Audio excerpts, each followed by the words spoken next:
Hello, everybody. Welcome to another episode of Real Hawk Talk. I am Brian Nemhauser, and we have a fun show for you tonight. We have a fun show. Not only do we have our favorite co-host, Dana O'Gorman, back after many weeks traveling, enjoying the world, but we've got a special guest for you tonight. You probably, if you are literate, and I don't mean that negatively, not everybody's of reading age that watches this show.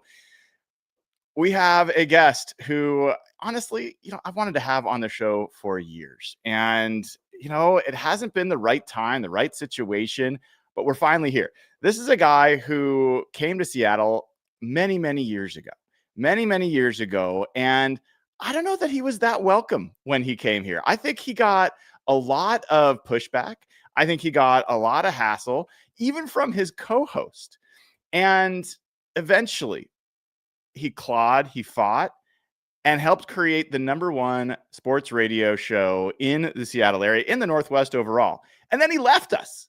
He left us to go back to the East Coast, and then was pulled back. He could not resist the gravitational pull of the Northwest. So we finally got him back with Brock, and Brock's been on the show now multiple times. We had to make sure we give Mike his opportunity. Finally, we have Mike Salk on the show with us for a special episode of Real Hawk Talk, man, on a Thursday, a random Thursday in June. Mike, man, it's so good to see you. How are you doing? Good. I'm realizing, though, since I have the hockey game on the other TV, that if I put my glasses on, you can see it reflected in my glasses. So I'm embarrassed. So I'm taking my glasses off. You're welcome to keep your glasses on. And you know what? I think it's up to us to actually be compelling enough, and that you feel the need to actually interact with us as opposed to like watch the the hockey. game's terrible. It's a 3-0 game out. You know what? Let's just turn this off. This is garbage. We don't need that. Let's go full on Hawk Talk. Should we? Before I have something to ask you that's going to start this off in a really fun way. But Dana, before I do that, good to see you. How have you been? I've been good. I'm excited to be back. It has been a minute, so lots to talk about over the last couple of weeks. Dana, are you a hockey fan? I'm trying to be a hockey fan. So Kansas City, where I live, obviously doesn't have a hockey team, but we have like a minor league team, and those are really fun to go to.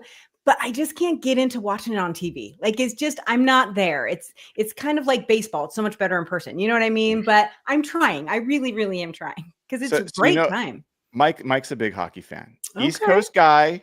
It's like in the blood over there, especially Boston. I mean, it's Mike, I got to ask you.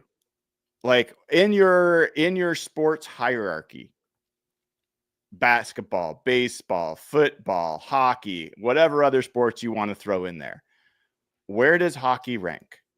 To watch? Yeah, let's say to watch. Probably #1. What?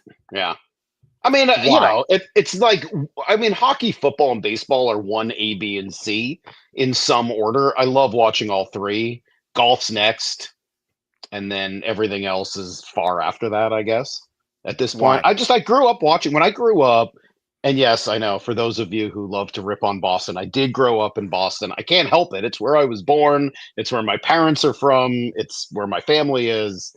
And, it's a 4-sport town where there was never a thought about that one sport was bigger than the other. That's a new thing for me over the last 15, 20 years. Your sport's not as popular as my sport. Like, it was just hockey season or basketball season or football season or baseball season. And there was never a thought that one was popular and another wasn't. There was no, at least from my perspective, any competition between them. So I grew up with all 4 sports seeming 100% equal. They each took up 25% of my time. I was a Bruins fan. I was a Red Sox fan. I was a Patriots fan, and I was a Lakers fan because I had to do something a little bit different. And Magic and Worthy, what are you going to do? So I like all of that just has stuck with me. I've just kind of fallen out of love with the NBA product over the years, although I'll admit, kind of liked what I saw last night. So that's kind of a long way of getting to. This is the first sport I ever got to cover. As I was trying to break into the business in Boston, I basically had said to my boss at the time, I was working for like $10 an hour at this teeny little sports station that eventually folded. But I said, hey, can I go cover the Bruins? Because they were not the most popular team in town then. They were losing.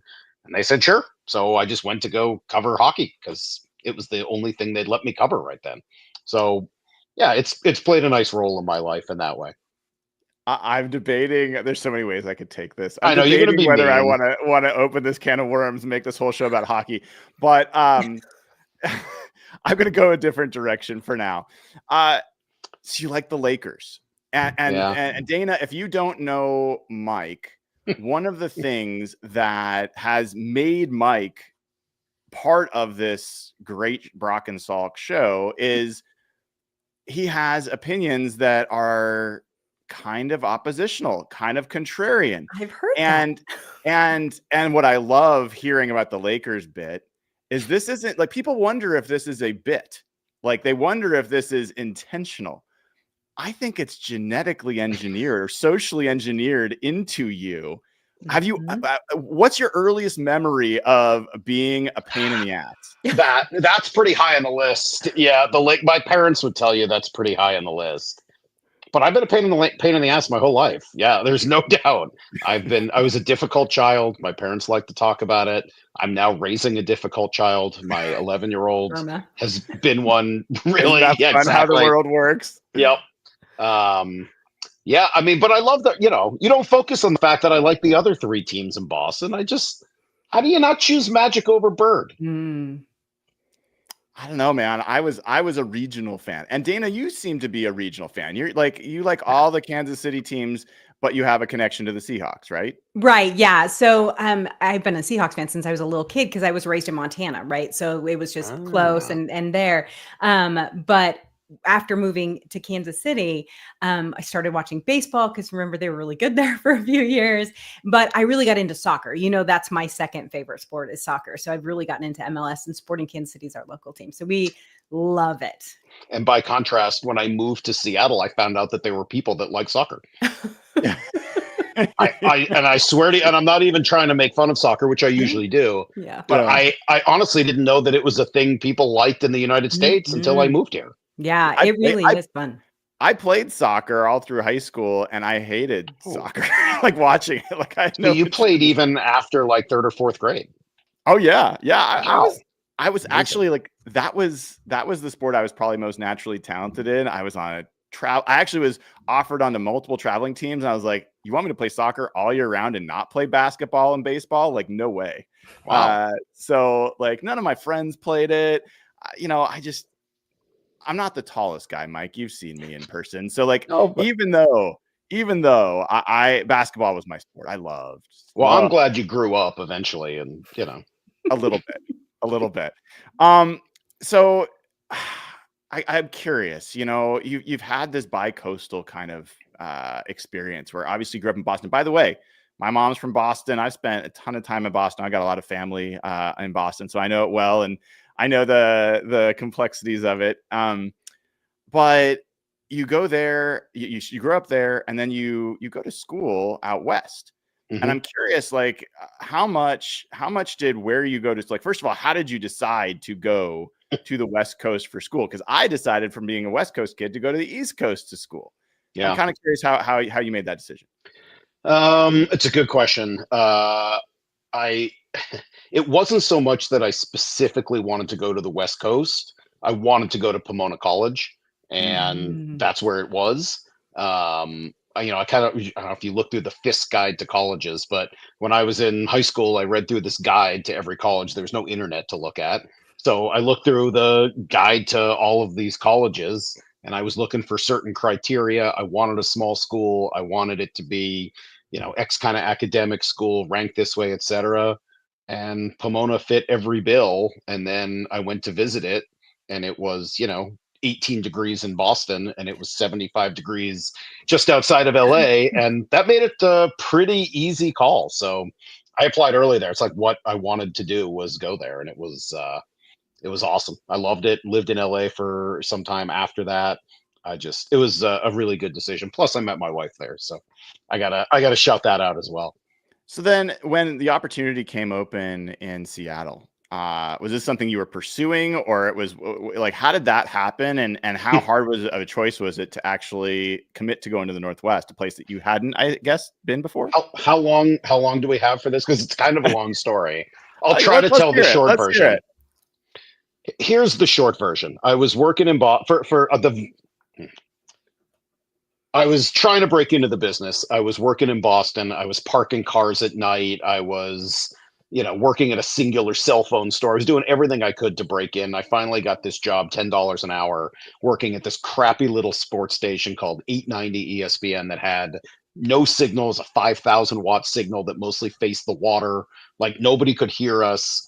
By the way, that station produced Mike Felger, who's the biggest name in Boston sports media now, and Kevin Winter, who's been on ESPN radio for a long time. Ryan Russillo used to work there. Like all of these people came through these teeny little Boston stations that had no juice and couldn't compete against WEEI. So it eventually folded, but as it was folding, I got fired along with a bunch of other people, fired, laid off, whatever term you want to use. And I had been lucky enough to been doing some national radio at ESPN radio, thanks to a woman that I would essentially call my fairy godmother. Her name is Louise Cornetta, and she was a program director for ESPN radio in Bristol. And through that, I had met an agent and met some consultants. And when they were launching 710, they called me and said, "Hey, would you come out and take a job working on this station in Seattle?" And I'm like, "Yeah, I don't have a job. Like, I'll take whatever. It's in Seattle. I've never been there. Let's go. Let's go out for a visit." And I kind of thought I had the job, but as it turns out, I did not. I actually had to come out and interview and do demos for the job. So I get out here, and my wife and I were on our honeymoon. We missed the flight back from Nicaragua. It was canceled. Long story short, I get it. Well, it's already too late. But I get into Seattle at 2 a.m. I get up at 6 a.m. for my interview. Picked up, go to this, coffee, etc. And then they're like, "Okay, you've been out of the country for 10 days, 2 weeks. You got to go do a demo with Brock and a demo with Calabro." I don't know anything about Seattle sports, nothing. So I called two people I knew. I called Keith Law, and I said, "Keith, tell me everything you can about the Mariners." And then I just cribbed whatever he told me, and I put that into a segment. And I called Bert Breer, who's now with Monday Morning Quarterback. Mm-hmm. And I said, "Tell me everything you know about the Seahawks." And he's like, "They're an old team, and Mike Holmgren just left, and maybe they're going to get older. Maybe they're going to rebuild." I'm like, okay, perfect. And none of that got me the job. The only thing that got me the job is they asked me to do a segment with Brock about nothing related to sports.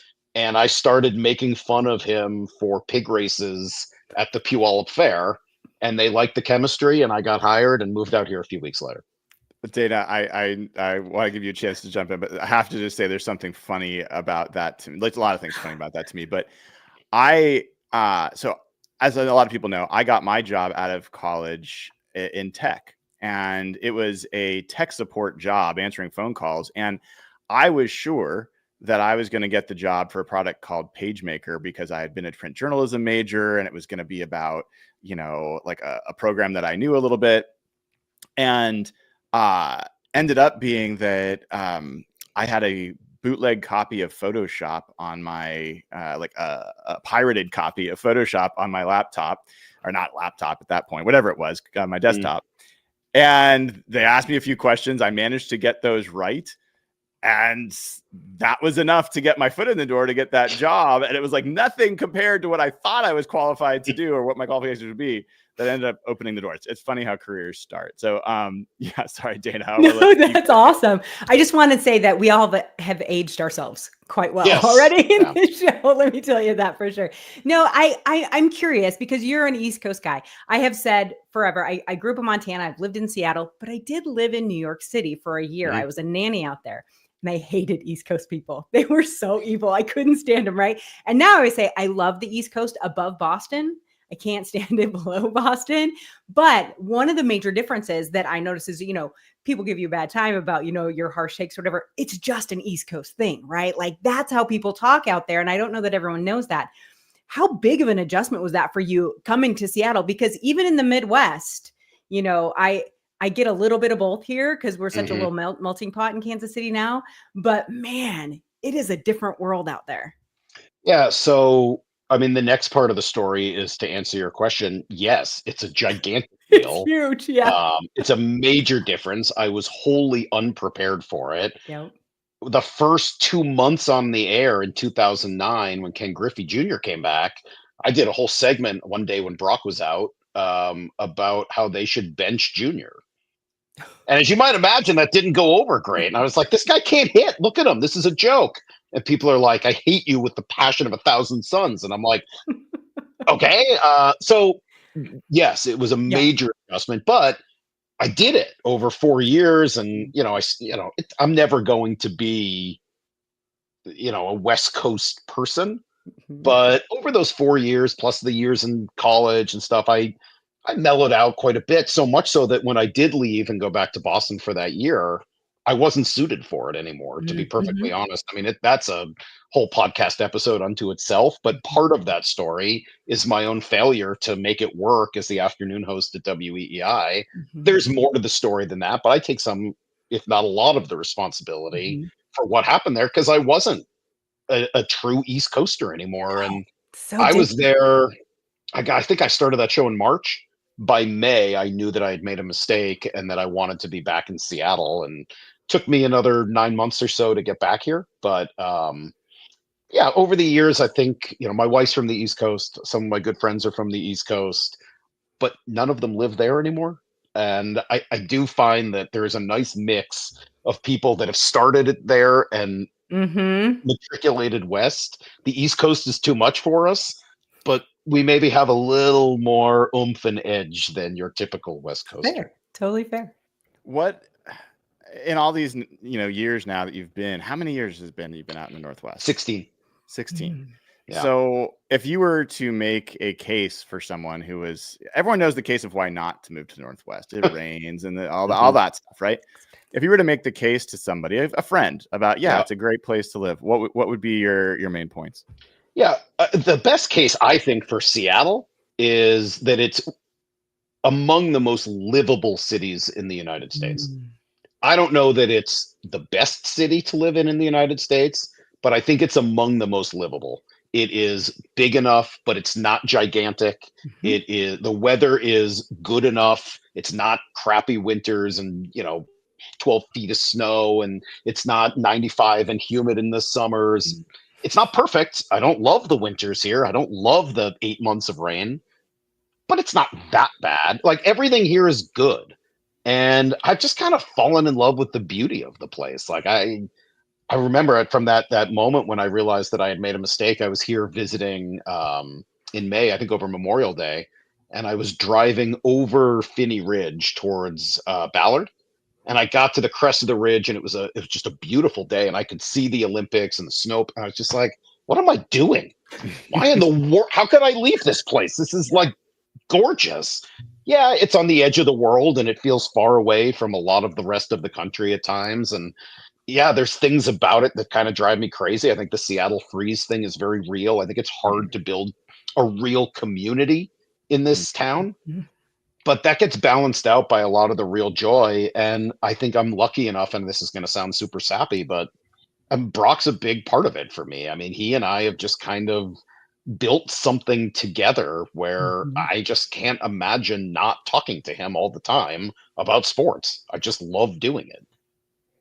We are going to talk about sports. I'm sure. Oh, and the fans and the listeners are good too. That's we're going to talk about sports here in a second. One other question I had, and I might have others, and Dana might as well, but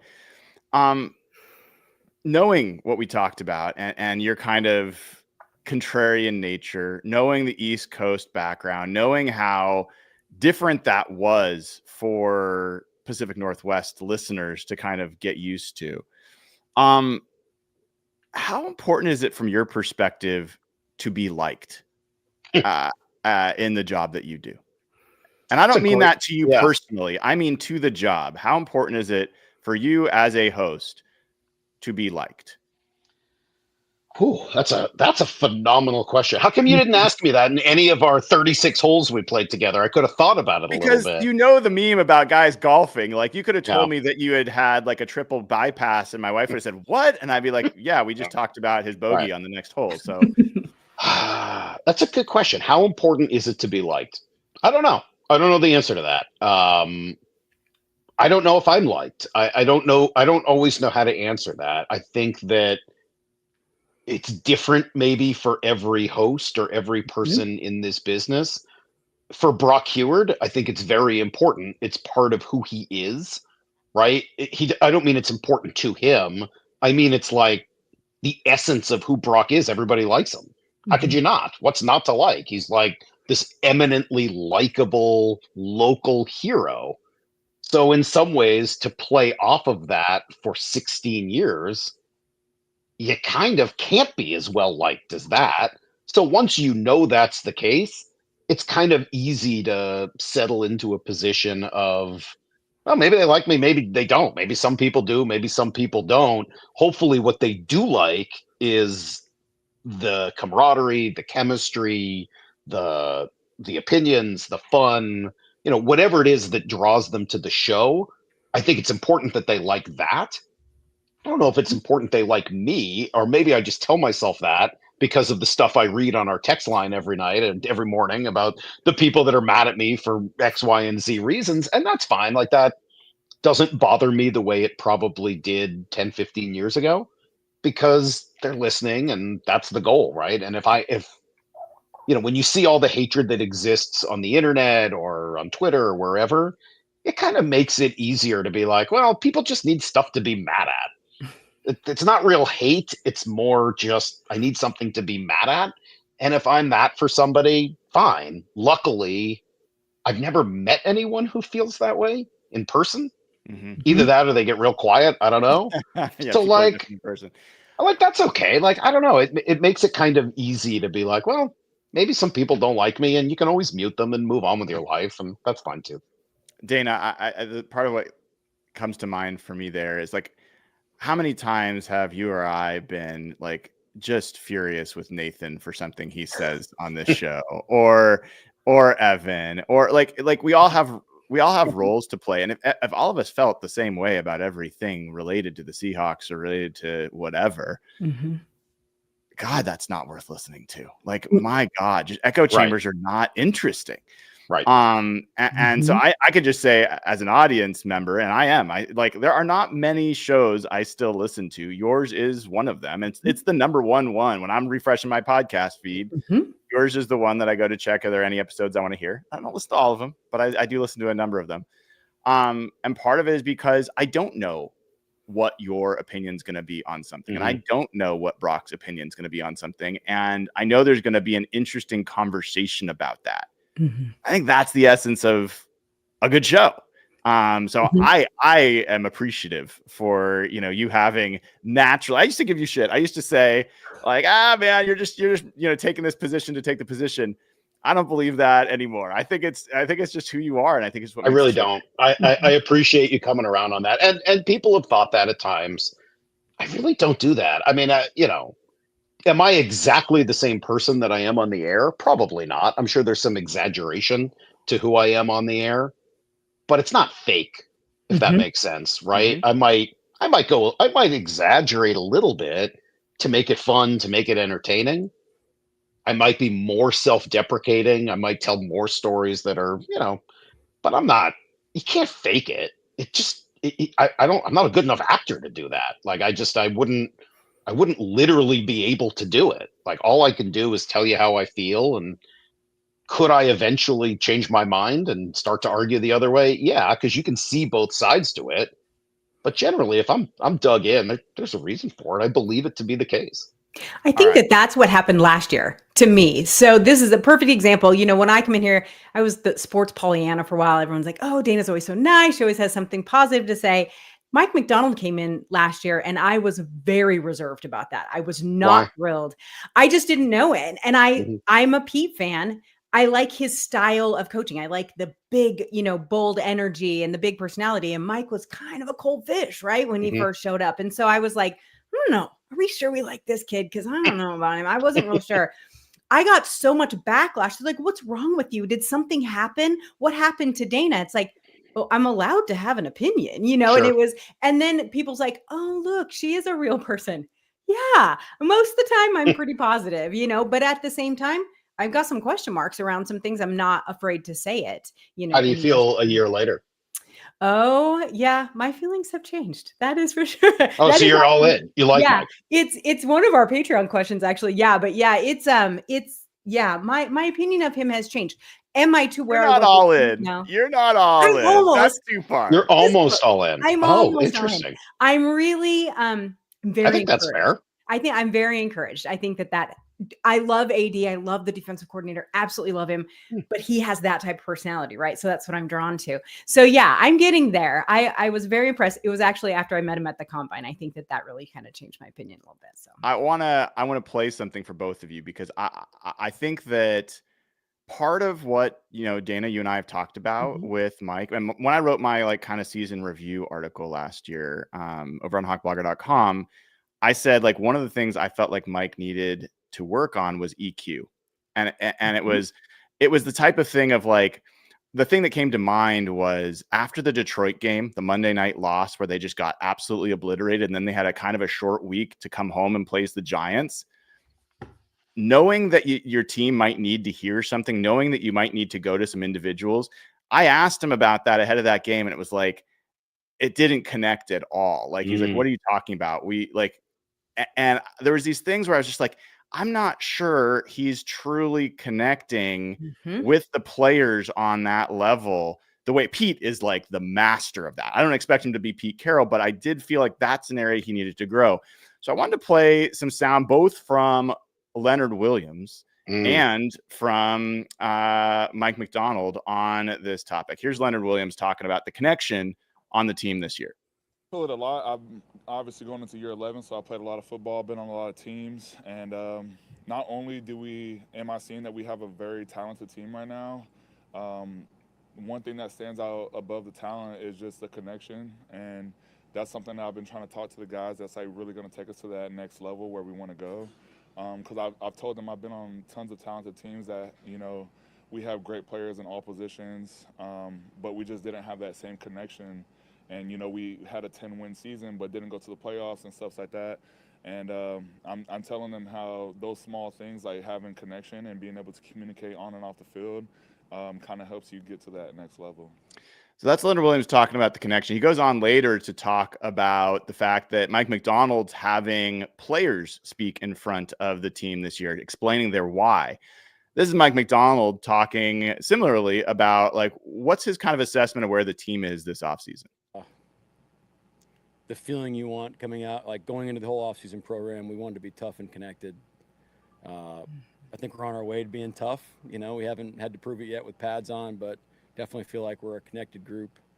I think we've made a lot of strides confidence-wise in the schemes that we're running and understand what's expected and just how we roll here in general. So really excited about this group. They're a lot of fun to coach. I think I speak for the whole coaching staff when I say that. And yeah, it's good that we're going into a break here so we can kind of regather and take a breath and then kind of recalibrate going into camp. But I'll tell you what, like I think speak for the whole team. We're really excited to get this thing going. So my question to both of you guys, how important is connection on a team? How important is that between the team, between the coaches and the team and the players? How much can that lift a team over its talent level, if at all? Mike, I'll start with you on that one. Well, in June, it's great. Like, what else can you do, right? I mean, like, there's not much. I thought there's another part in there where Mike basically says, like, we want to be tough and we want to be connected, and we can't be tough in June, so we got to be connected. Like, that's what he can do right now. He's teaching the offense and defense. They're doing their install, but he can't make them tough. He can't give them that personality. They can't hit. They can't do a lot of the things that, will start here in a month and a half.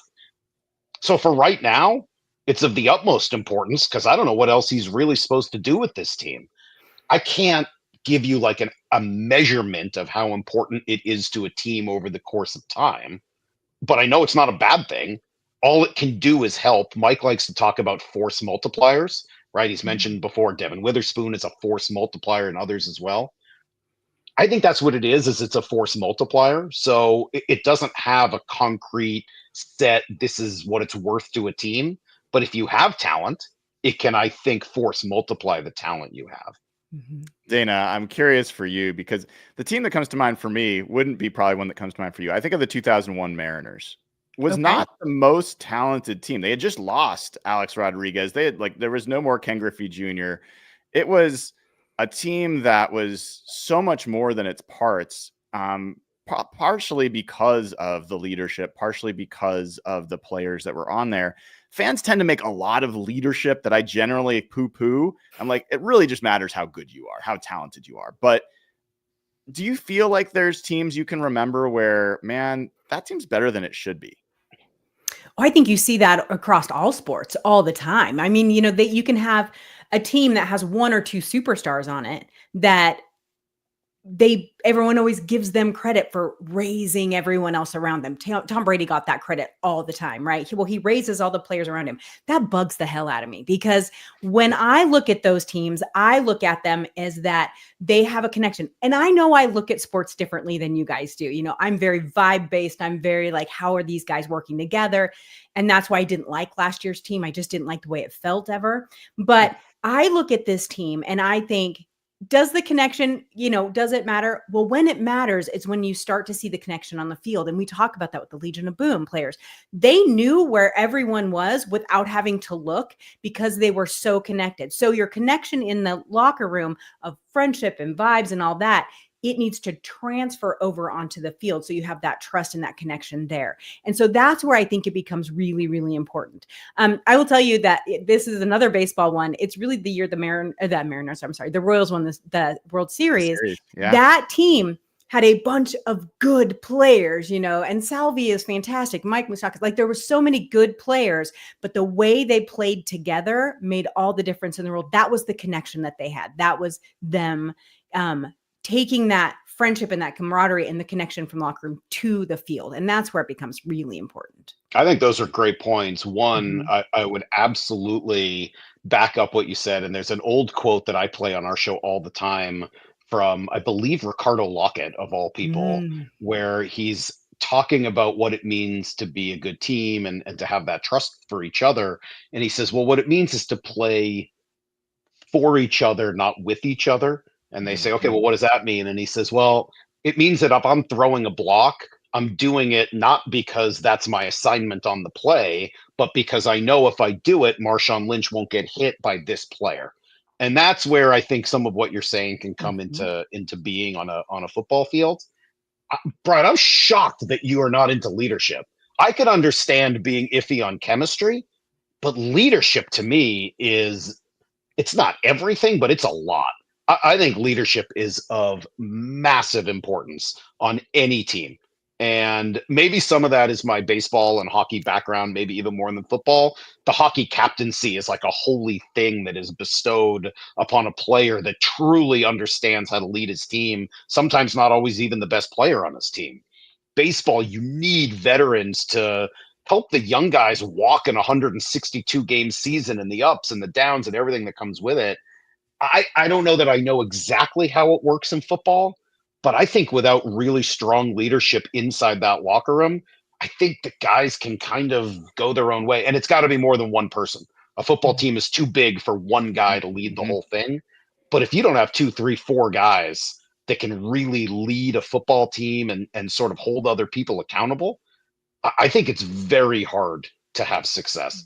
I'll go further on my point. So I think that fans overweight leadership to the point where you can have a team of 15 great leaders and the other team has Aaron Donald. Sure. And you're going to lose. Like ultimately, like Cooper Kupp, I think he's going to bring a ton of great leadership to that room. I think he's going to help JSN be a better player. He's already helping Jake Bobo work out and become maybe a better player. Like all sorts of things. Like phenomenal leadership already. I think DeMarcus Lawrence is going to do that. Ultimately, I think it's going to matter more whether or not they can still contribute on the field. So that's where 100%. I'm just saying, like, people like, oh, he's a good leader. I'm like, yeah, but can he play? I do think that ultimately matters. What I will say, where I'll go further than both of you, is I think you don't have a chance in hell of being a championship team if you're not connected. You can be talented. And I gave this example to Brock when he was on my show a week or two ago. Anyone that's played pickup basketball knows this to be true. There are the less talented teams that time and time and time again beat the teams that have the guys that are dunking it or like massively athletic because of the way that they play together and because of the connection there. So I 100% believe it's a necessity, not a luxury. And I think the fact that the Seahawks have it this year is probably the biggest positive difference to like the tangible difference. And I do feel like it's tangible compared to a team last year. It felt like everybody was kind of strangers and kind of getting to know each other. Right. I mean, you're getting into what I would say is, the crux of the conversation about the biggest changes between the 24 Seahawks and what will be the 25 Seahawks. And that's obviously the quarterback position where you have to have some of that leadership. And I don't know that Sam Darnold's a better quarterback than Geno. I think anyone who's listened to me would know I'm not the world's biggest Geno fan. I don't know that Sam Darnold's better than him. I watched him play for one practice. That doesn't mean much of anything. You've been there now for 6 or 7 of them. Yeah. Hopefully he's looked better than he did in the one that I was there. From what I've heard, he has, but not like unbelievably better. I think he's going to be a better leader. I think he's going to be better at helping that unit coalesce and work in a connected way. And I think that the Seahawks had a lot of drama at quarterback and I know Brock has said the same thing. I'll parrot it for the last 4-5 years, maybe even longer than that. And at some point, I don't think Pete likes drama.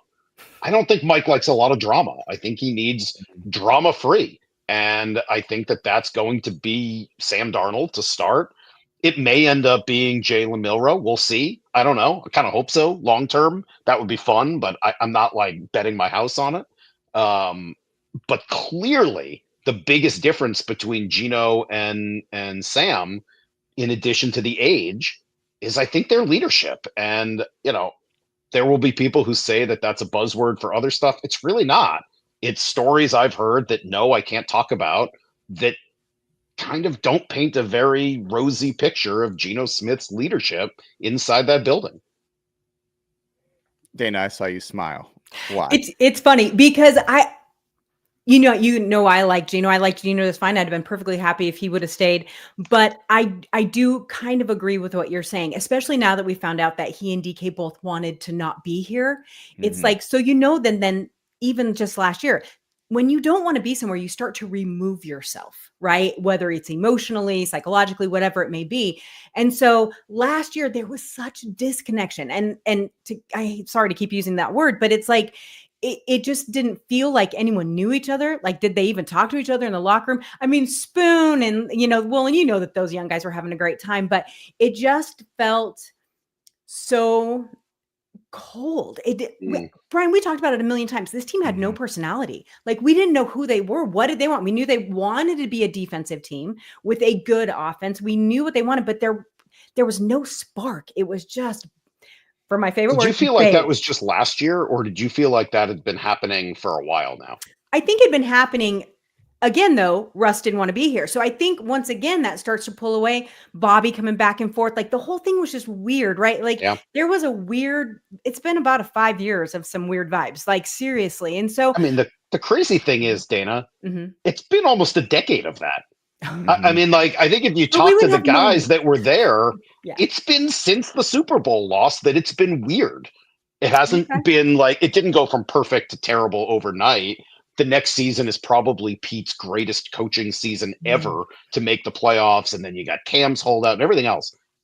But ever since then, it was weird. Mhm. And then over Well- time, they lost the defensive identity and this and that. And I would agree that by last year, it became starkly obvious that Mhm. they didn't really have a personality of who they were. No, It became weird, and it became to the point where they had a lack of personality because, and if you ask certain folks in that Virginia Mason Athletic Center in a quiet corner, they will tell you they overcorrected to the drafting and developing of big personality alpha players. That was really hard to manage. And Pete, as much of a maestro as he was, like it was a shit show at times behind the scenes. But he was able to kind of channel that. And so then they started drafting guys that were lack of drama, Mike, right? They were also lack of talent. Yep. And so Totally. you had this thing where they were clinging to the talent that they had because they didn't draft guys that had it, and they eventually didn't have as much drama. But now you're in the situation where, okay, you're right. They've kind of expunged, partially not of their own volition, the drama, because they wanted DK back for sure. They've expunged that. And now it's a true test. Like, okay, how much does having a harmonious locker room, harmonious connection to the coaching staff, being able to build and a connective, even within the coaching staff itself. I don't think the offensive and the head coaching staff were harmonious last year. How much do they have enough there to overcome what might, some cases, be a step backwards in talent? Yeah. Well, doesn't that depend on the coach, right? So taking all the drama and talent away from Pete, not a good idea. Pete thrives in that environment. He needs 12 different TV screens on at the same time, all with the volume on and a computer and his head AirPod and conversation. Like, that's Pete. You're not joking. That's real. I believe it. Oh, I mean, that's what Pete, he doesn't just survive, he thrives in chaos. And so to build a team to that personality made a lot of sense. I don't know that you do the same thing for Mike Macdonald. He's not the same coach, doesn't have the same personality. And so I do think that a lot of us who were here and came up and got into media, et cetera, during Pete's tenure in Seattle, it's easy for us to compare everything to the way Pete did it. But it's not the only way to do it. I mean, I was also watching quite a bit of Bill Belichick's dynasty, certainly the early parts of it.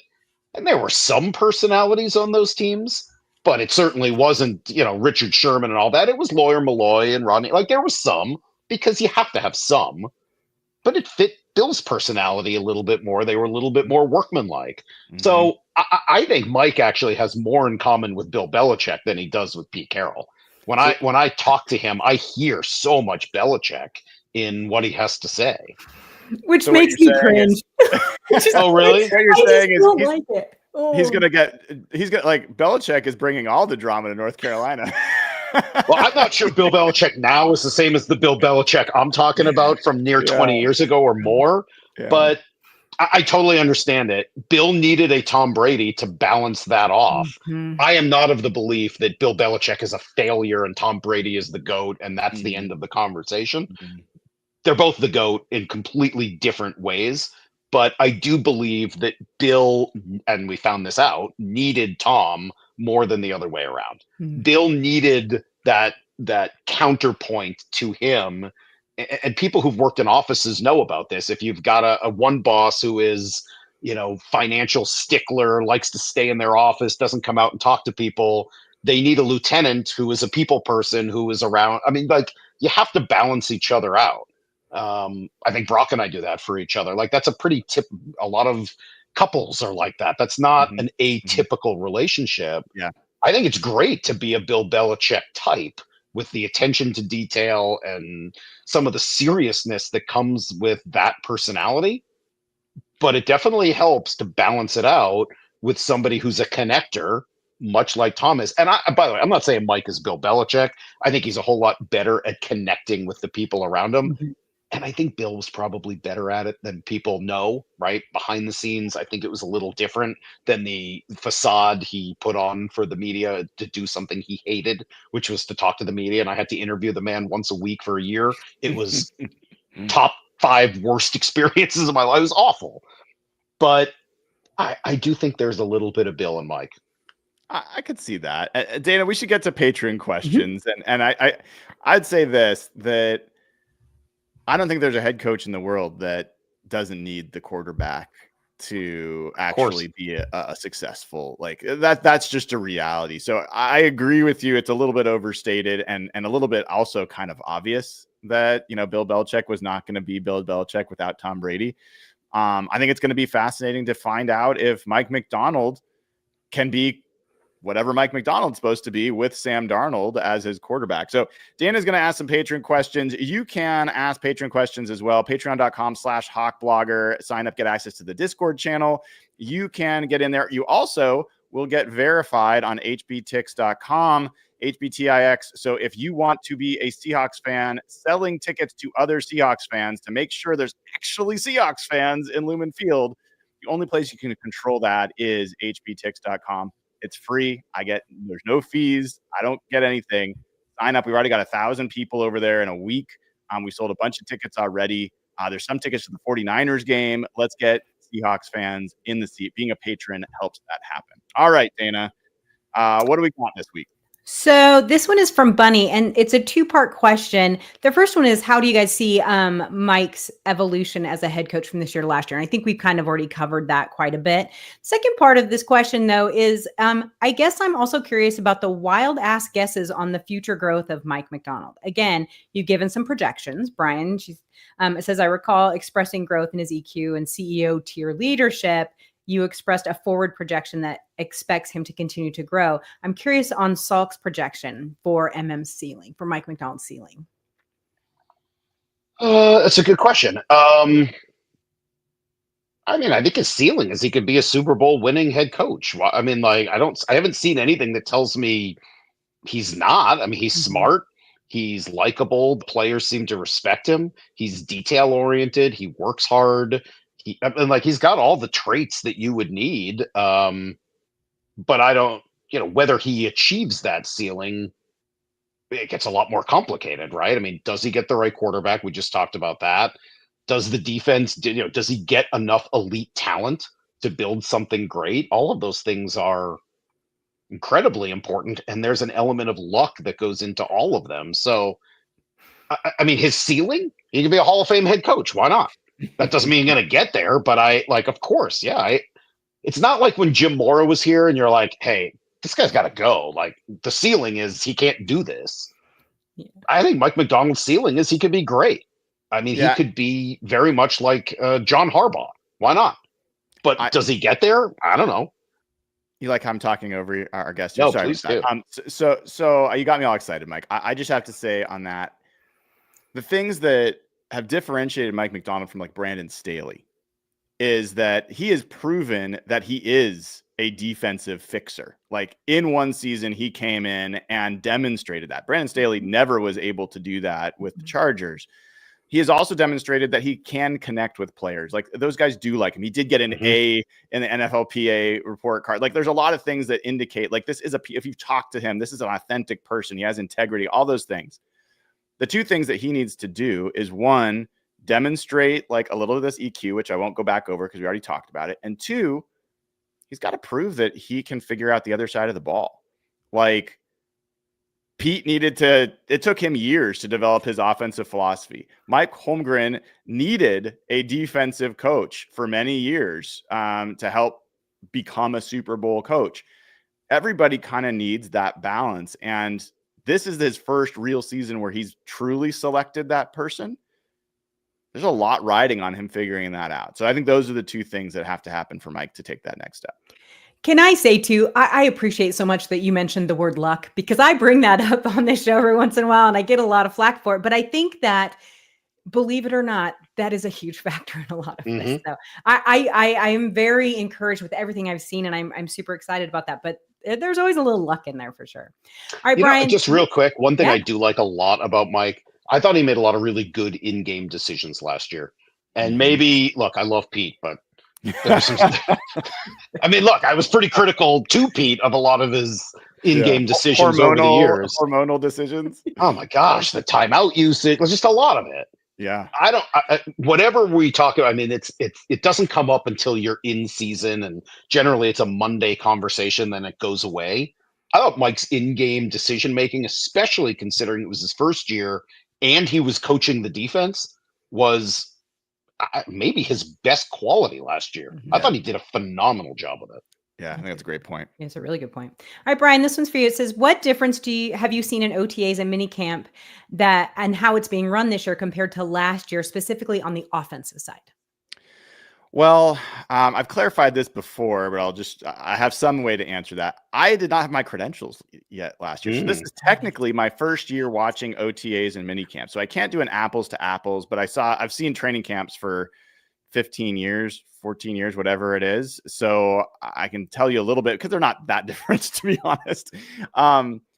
Offensively, the biggest difference is the amount of under center, the amount of play action, the amount of running plays, the percentage of running plays in a padless practice that's going on right now is triple at least what it was a year ago. And running plays in padded practices are poor representations of what a real running play is against opposition. So the fact they're putting that in there, I think, demonstrates a lot. And in fact, I'll just say, like, yesterday they were doing a goal line backed up on your own 1 yard line, not going into the end zone, backed up in your own end zone. They had the crowd noise going. First play for, like, they do the first unit with Sam Darnold, then they go to Drew Lock, then they go to Jalen Milroe. They're running the ball out of that end zone.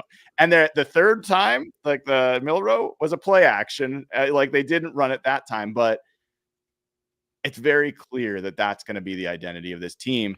And I'm telling you both, I'm telling everybody, the only way this will be a successful season is if the Seahawks are a top 10 run offense. Like, that is a requirement because they are going to pound it whether or not it's working. And there's a lot of other things that are depending on that being the case. Dana, you're not going to like this, but that doing goal line from the opposite goal line, that's very Belichick situational practice in football. Yeah.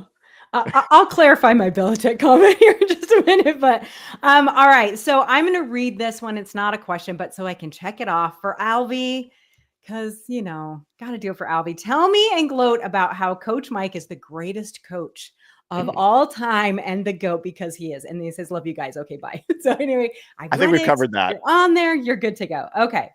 I think we've covered this one a little bit too, but I'm going to read it. This one is Phil Manishi, I think is how it's said. For Salk, I like his strong opinions even when I disagree, but some fans don't. Is it all him or is it kind of his role to stir the pot? Do you like to stir the pot? Is the East Coaster in you like, I'm going to stir the pot? He likes to stir the pot. Yeah.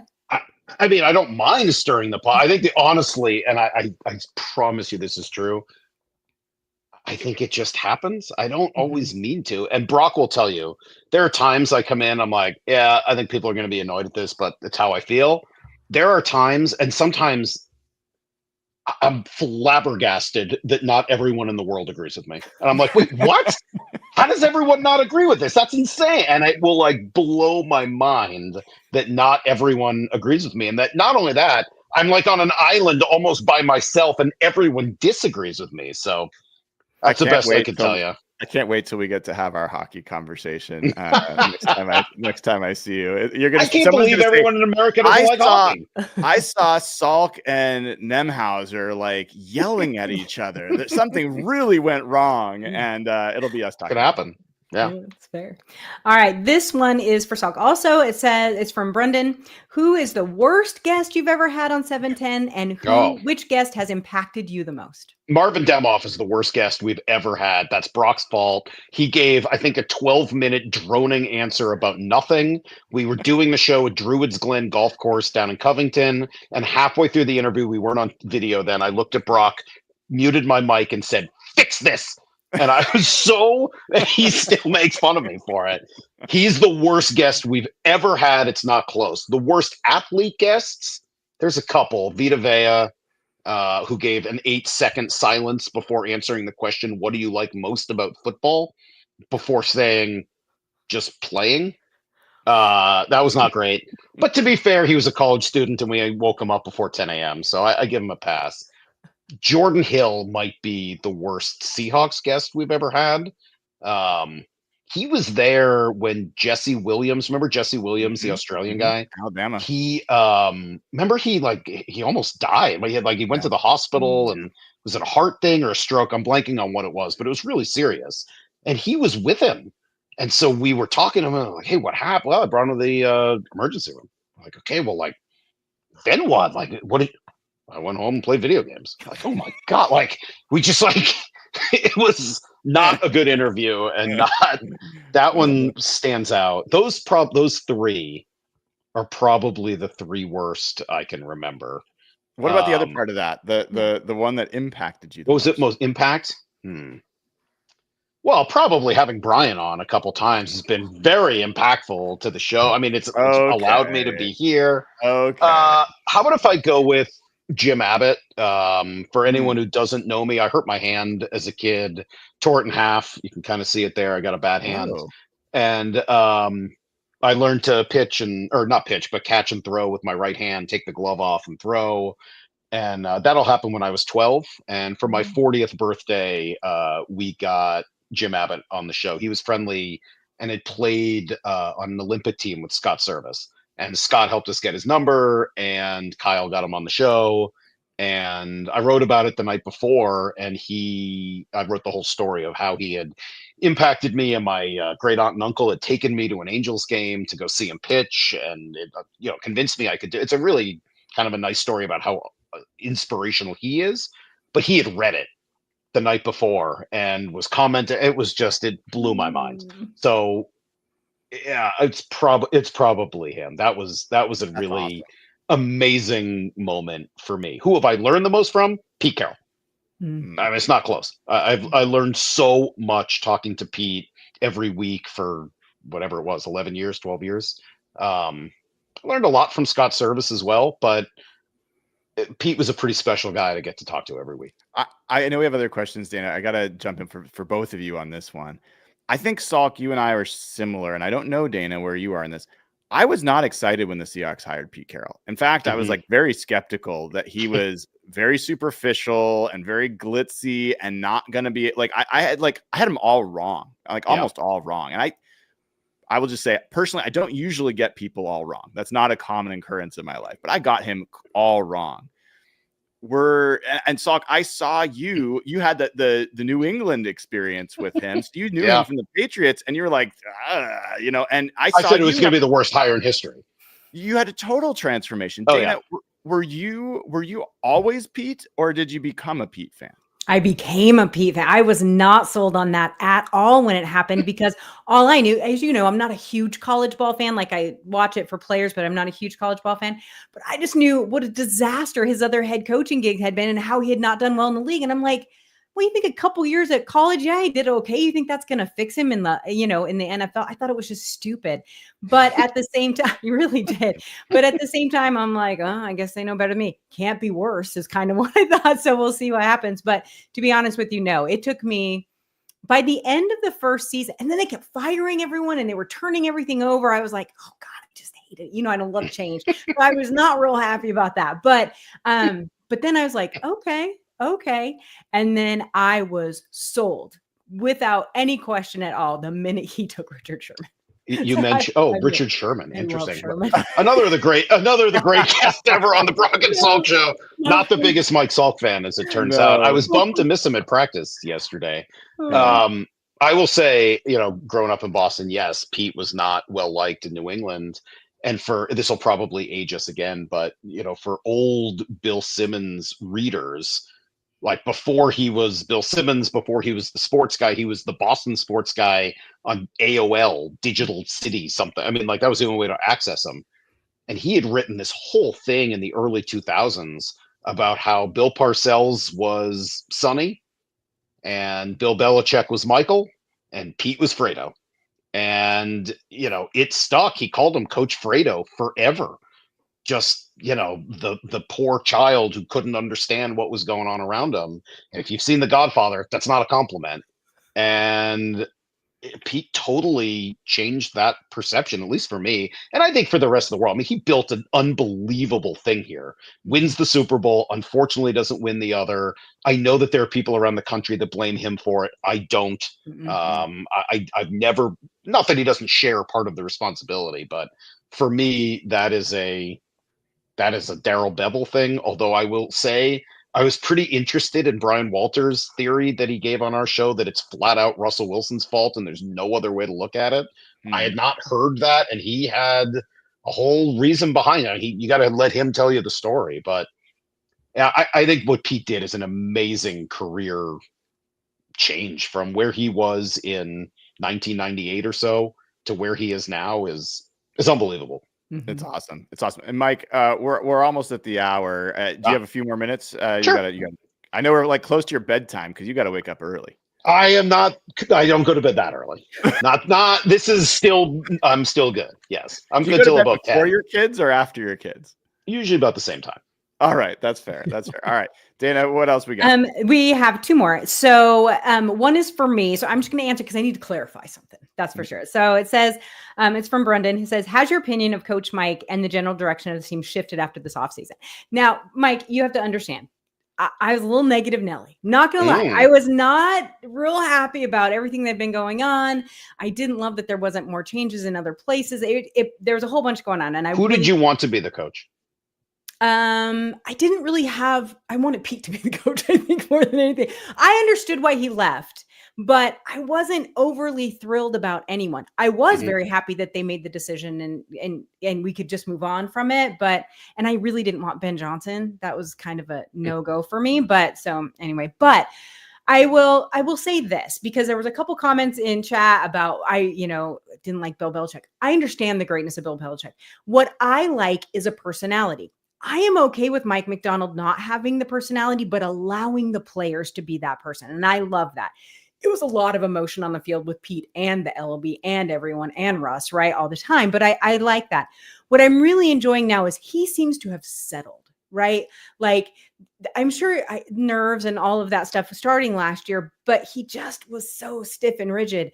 And now you can see he trusts his process. He likes his coaches, which I think maybe is a huge part of this too. He really has kind of come into his own.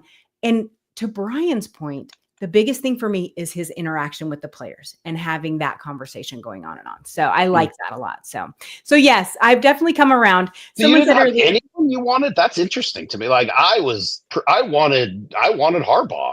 I wanted Jim Harbaugh or Mike Vrabel. Like, bring it on. Let's go. I would have been okay with Vrabel. I would have been.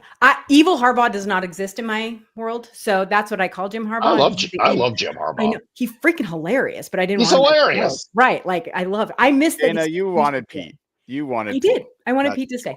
I did because that was what I liked. Do you know what I mean? So yeah. I get it. So all right, what's our last question? All right, so this one is from Amy. It says, listening to Abe Lucas's presser, it seems that he's not thrilled with the type of offense they'll be running.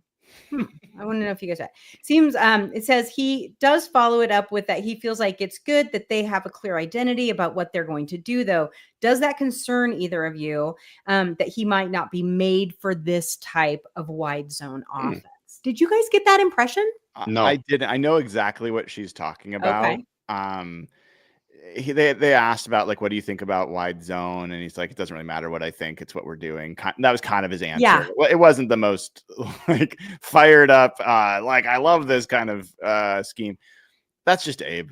Like Abe Lucas is a bit of a curmudgeon, and I think he enjoys that, like being a little bit curmudgeonly, if that's even close to the. I didn't hear the whole thing. Morris said that during that, especially the first few minutes of that presser, he was kind of pissy in general. Yeah, he warmed up a little bit, but yeah, he'll do that. So I don't think he was really anti what they're doing offensively.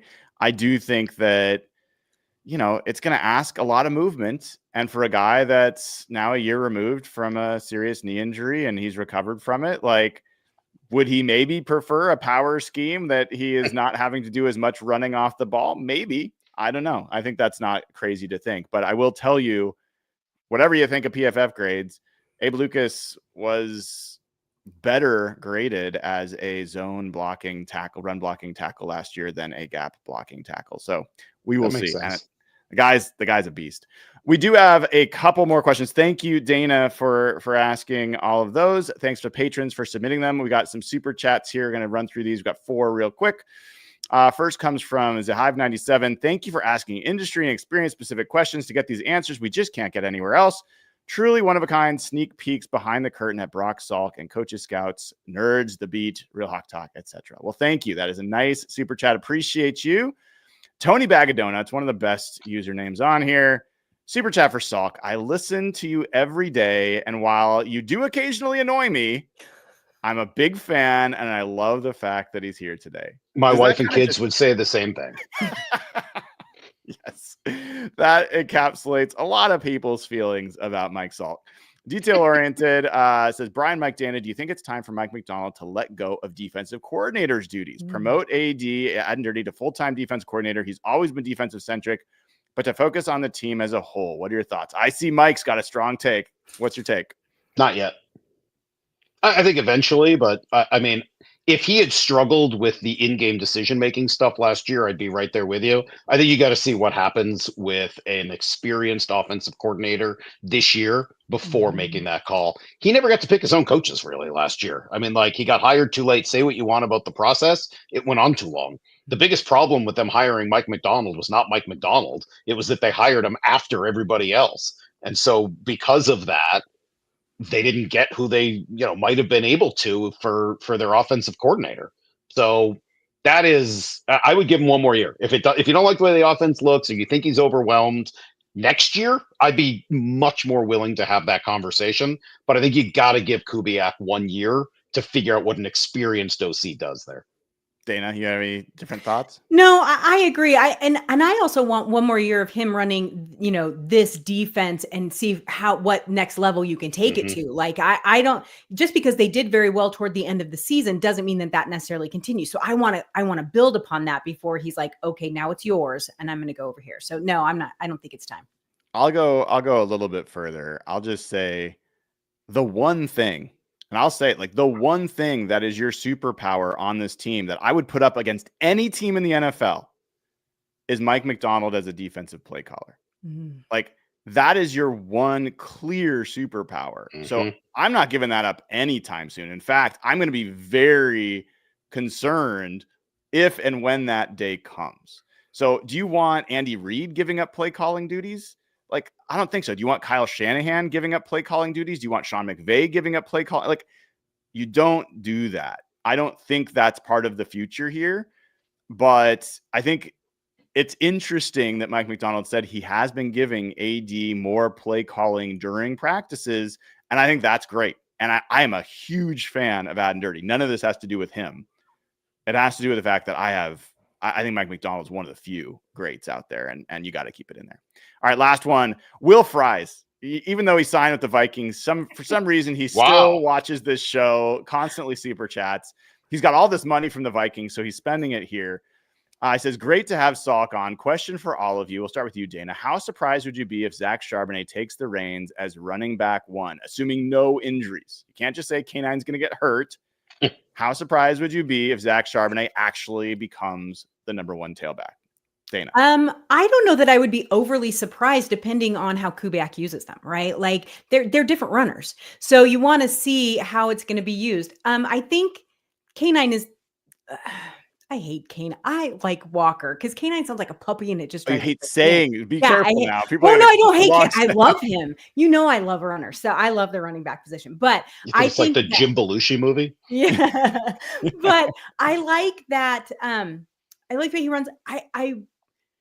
Injuries is an issue. We can say you can't say injuries, but that is an issue. But let's say it's all shiny on paper and it all looks good. Everyone's running. It's all going to come down. I hope they use them both really well. But would it surprise me? Not necessarily. Salk? I thought they should have opened up the competition last year. I can't believe they haven't yet. Ken Walker hadn't done squat. He's fine, but he hasn't done squat.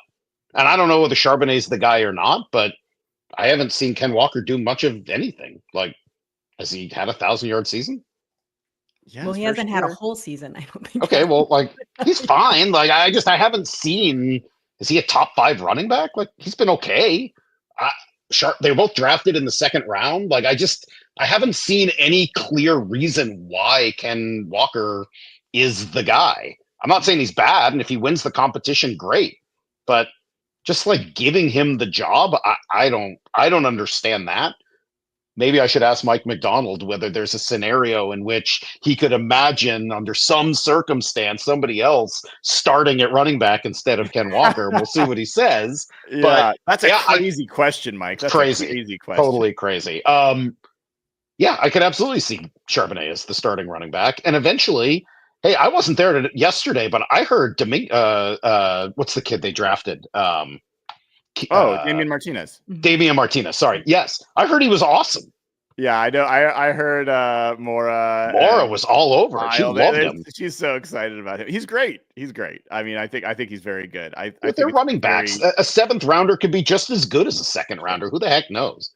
I'll say this. I mean, Kenneth Walker went from 1,000 yards his rookie season and 9 touchdowns to 905 yards and 8 touchdowns to 573 yards and 7 touchdowns. That's not progress. That's not progress. And his yards per carry went from 4.6 to 4.1 to 3.7. And so he has opened the door to this conversation. From my perspective, there isn't a competition in terms of which of those backs has the highest ceiling. Kenneth Walker can be an offensive player of the year level player. I do believe that's his ceiling. I don't believe that's Zach Charbonnet's ceiling. That's fair. I would agree with you. But Charbonnet could be a much more steady running back. Exactly. The floor, the variance, like the difference between the top and the bottom projections or probabilities. Yeah. Just much narrower for Zach Charbonnet. I'll go you one more. I think Charbonnet should probably end up being the starting running back this year. And part of it is this offense is built to run the ball, right? They are not going to have tremendous weaponry on the outside. That's not how they've designed it. I'm fine with that. But they can't afford to be in 2nd and 12, 3rd and 9. They need Charbonnet to pick up 3-4 yards per carry in a much more steady way than Ken Walker occasionally busting 1 for 12 and then losing 4. Like, I just think Charbonnet fits better. It's going to be interesting to watch. We have like 6 weeks or whatever until they're back. Hopefully, Mike, you and I will get a chance to see each other before then, maybe on the golf course or somewhere else. Sold. I want to thank everybody for tuning in, for the super chats, for the Patreon questions. And thanks to Mike for joining the show. This was a lot of fun, man. Hopefully we can have you back. That's awesome. I wanted to, anytime I don't have to actually host something, it's so much more fun. It's so much more relaxing. Well, that's the goal. Next time we're gonna really turn up the heat. We're gonna make Mike uncomfortable. This was the early entrance, but next time it's gonna be all spears and knives. So this is fun. And just a quick shout out to you guys. I love what you do. I've become a big Brian fan over the last couple of years. Mentioned it on the show, and I truly believe that what he's done, Dana, maybe you agree with me here, to take this site from being a fan blog and turning it into covering the team in the facility every day is phenomenal. I think it's incredibly impressive. I have all the respect in the world for it. We've loved having him on the show a few times recently, and so huge kudos to him. I know other people, specifically Brady, but others who really speak highly of him in that media room, and that says a lot because that's a tough group to win over. So huge props. Huge props to you. And Dana, it was great to meet you. This was a lot of fun. Thank you for having me. Yeah. That was very nice of you to say. Very kind words. And Dana, it was great to see you again. We will obviously see you again soon. For everyone else, have a great rest of your Thursday night. I'll be back with you probably not early tomorrow morning because I've got like a 7 a.m. tee time. I'm going to try to get 36 holes in tomorrow. But maybe in the afternoon, I'll be back with you. And by the way, I have a really, really cool guest next week. I'm not going to tell you who, but it's going to be great. You're going to love it. So make sure you've liked, make sure you subscribe. We'll have more great folks for you. All right. This has been another episode of Real Hawk Talk. Take care, everybody.